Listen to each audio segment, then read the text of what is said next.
For section 6, we are now going to start looking at some options. Option number 1 would be to take no action. Option number 2 would be the most liberal action, and that would be to have a fundraiser to just raise the funds to purchase the appropriate number of licenses so that everybody can have access. And that would be the most equitable for everybody, and everybody can just basically, with a little bit of hard work, get everything they want.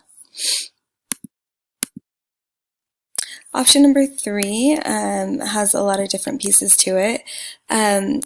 Number 1, we should stop making multiple copies of the software and retrieve the copies that have been made. Look for alternatives that are legal and cost-effective or even free. Revise our policies for computer and software purchase and implementation. Educate teachers and staff on copyright laws and intellectual property rights. We need to be finding ways to obtain permission to make multiple copies if necessary. Consulting with the school district's legal department to determine the legal implications of making those multiple copies of commercial computer programs, and then seeking their guidance on how to proceed.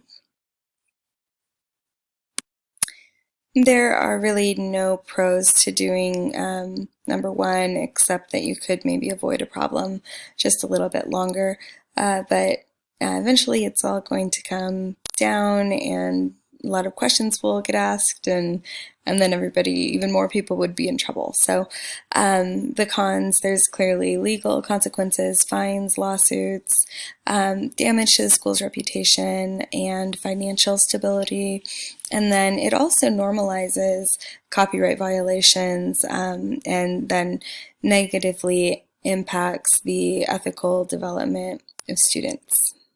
For the most liberal action, it would give us equal access to technology for all teachers and students, compliance with copyright laws through obtaining the necessary permissions, and increased efficiency with software installed in all the classrooms.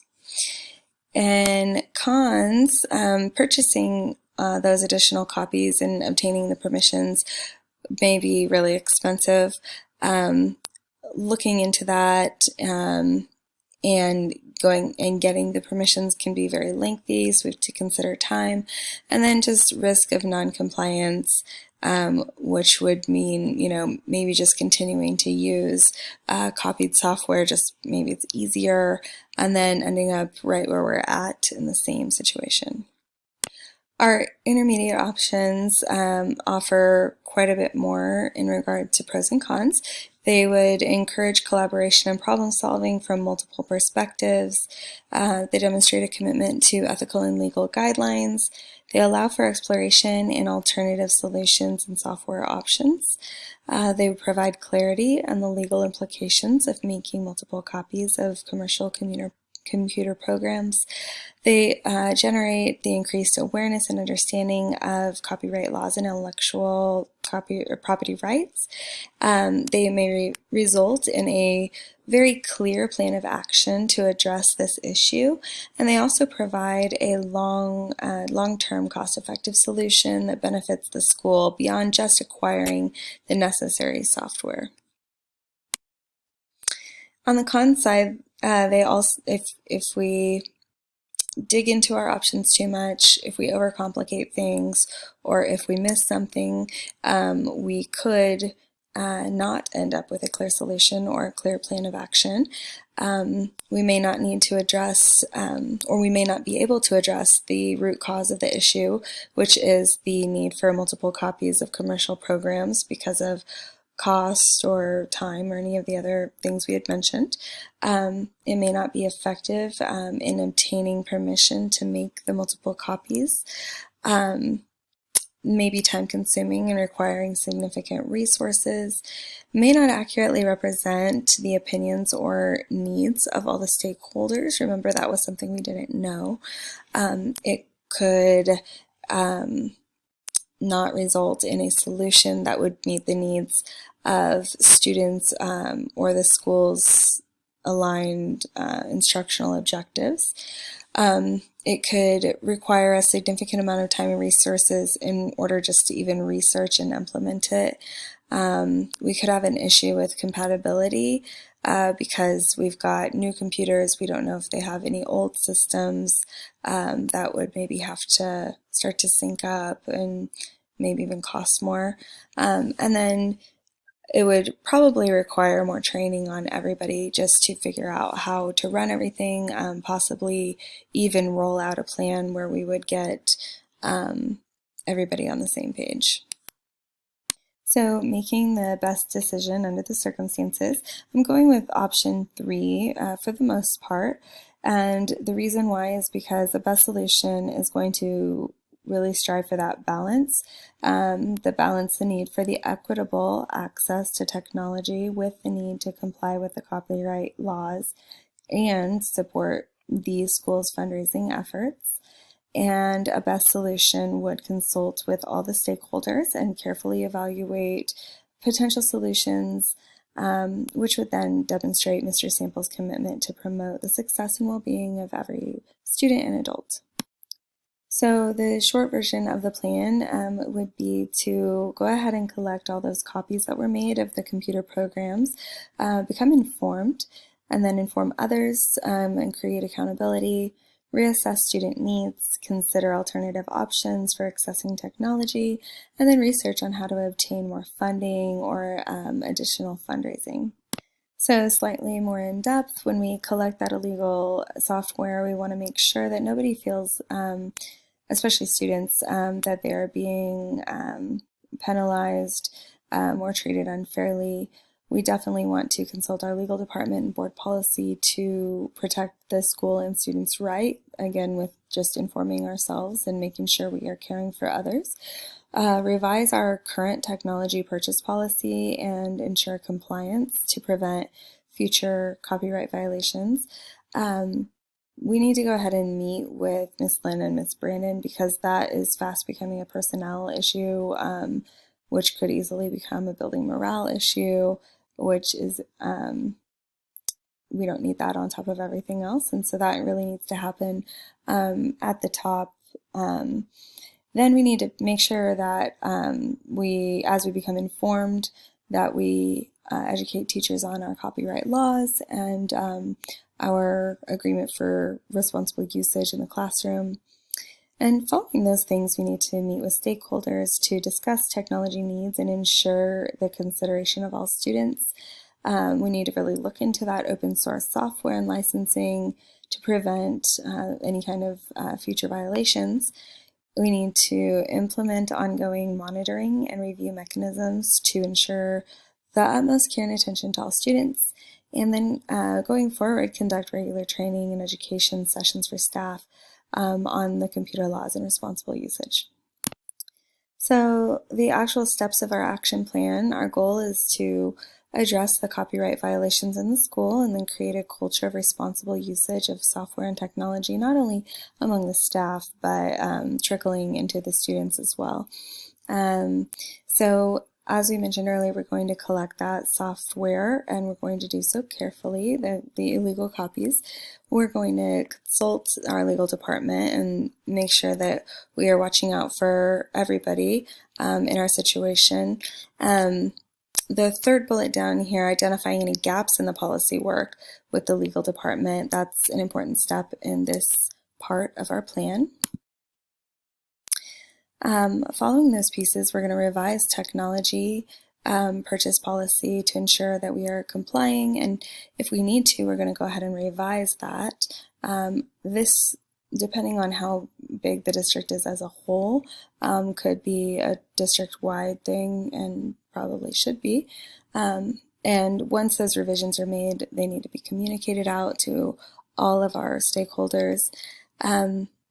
As I mentioned earlier, it's really important to meet with Ms. Lynn and Ms. Brandon, and then go ahead and educate teachers on those copyright laws. And while meeting with Mrs. Lynn and Mrs. Brandon and hopefully getting all on the same page, I would encourage them, especially Mrs. Lynn, perhaps in a private conversation, just to make sure that she's adopting best practices and leading by example.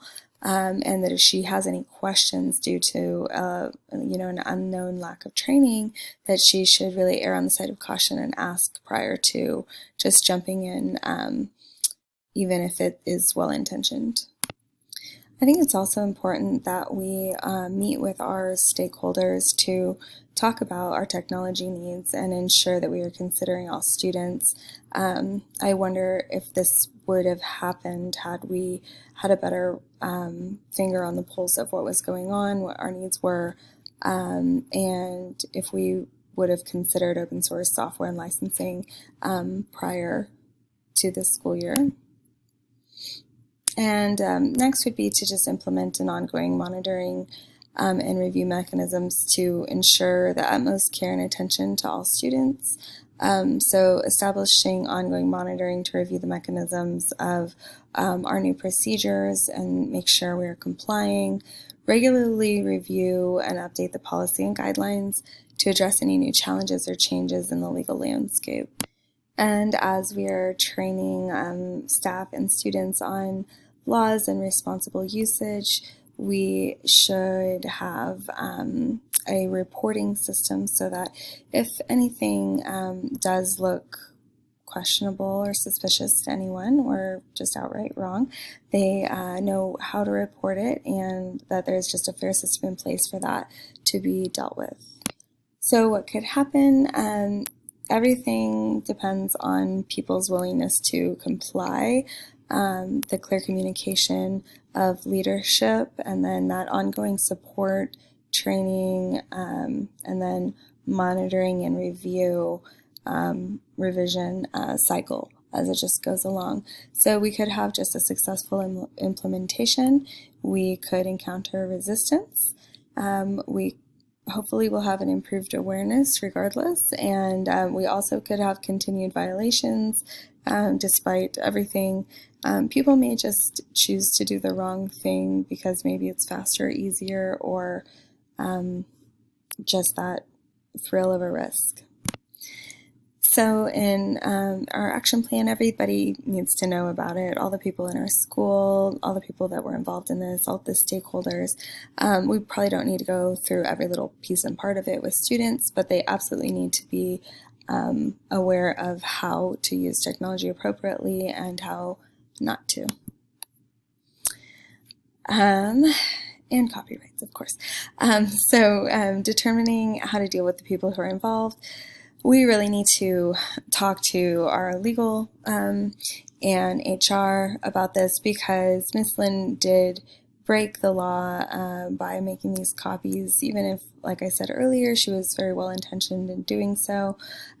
We need to listen to the perspective and concerns and work collaboratively to find a solution that works for everybody. And then we need to just communicate that decision in terms of how everybody is going to act going forward, not necessarily details, although in a school this size, probably a lot of people would know about it. And then we just need to keep addressing ongoing issues on a case-by-case basis. If it doesn't work, we go back to the drawing board. We really need to find out why it's not working, consider alternative solutions, and then revise, explore different options, even going to different districts and seeing what they're doing. That is always really, really helpful. So I think the biggest thing is to continue to communicate and to remain committed to finding that solution. Here is my standard correlation.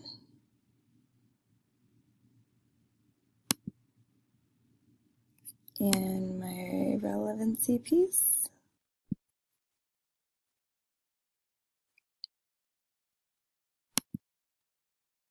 And my reflection. So thank you so much.